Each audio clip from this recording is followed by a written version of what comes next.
One of the best ways to help yourself when you're fixing your knits, just in case you go wrong, is to add something called a lifeline. And this is what I would consider as a kind of partly preventative measure. So what you do is you take a strand of yarn that's longer than the piece of work that you're working. It doesn't have to be the same thickness. In this case, I'm using a 4-ply yarn. It just has to not be a sticky woolly yarn. Something like a cotton is quite good. This is a wool merino yarn. I then take a darning needle, thread my yarn through it, and now what I'm going to do is I'm going to take it through the stitches on my needle.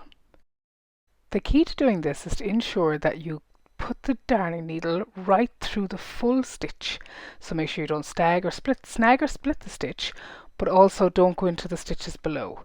And then again here you'll see me doing that to all of the stitches. So again, you can do it 1 stitch at a time, or you can do it 2 stitches, but the key is to make sure that you don't snag any of the stitches.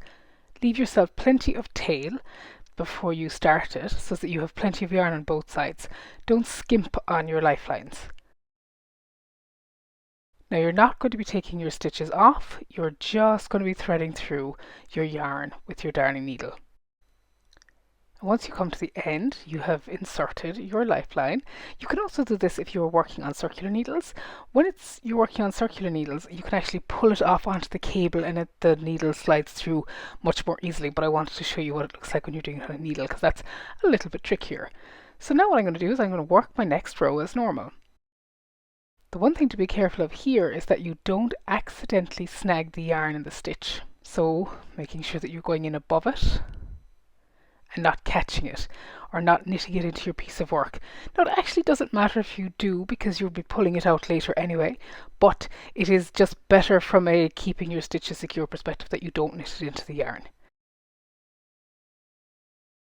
So then I purl all the way to the end and my lifeline is now inserted. And now I'm just going to knit a few more rows and then I'm going to show you why you insert a lifeline.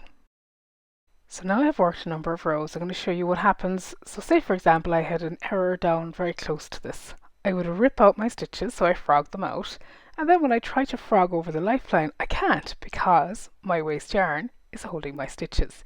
It's my lifeline essentially. So once you get there, you're actually in a position to just easily pick up all of your stitches back onto your needle without worrying about losing them. And that at its core is the purpose of a lifeline. It saves you quite a bit of issues later on. Really useful in something like lace or brioche or any of those more complicated stitches that are a little bit trickier to fix. Of course, you may find yourself in a position where you're going to have to rip back and you don't have a lifeline. The good news is that you can put one in retrospectively. So we call them a retrospective lifeline.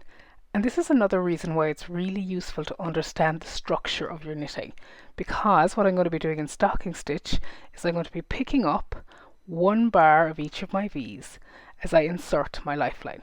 So you can kind of see what I'm doing there, but I'm going to do it in the main piece now. But you can see that it's all about the V's.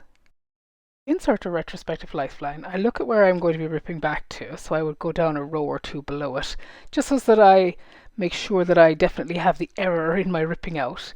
And then I start by inserting my darning needle into one part of the V of each stitch.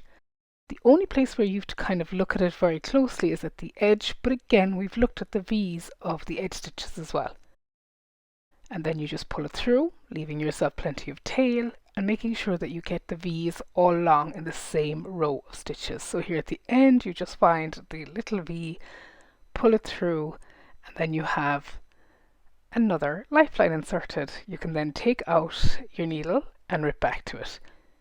One thing to watch is when you're putting in your lifeline, when you're picking them back up, it might be that your stitches need to be mounted correctly, but we've already covered that earlier and how to make sure you're doing that.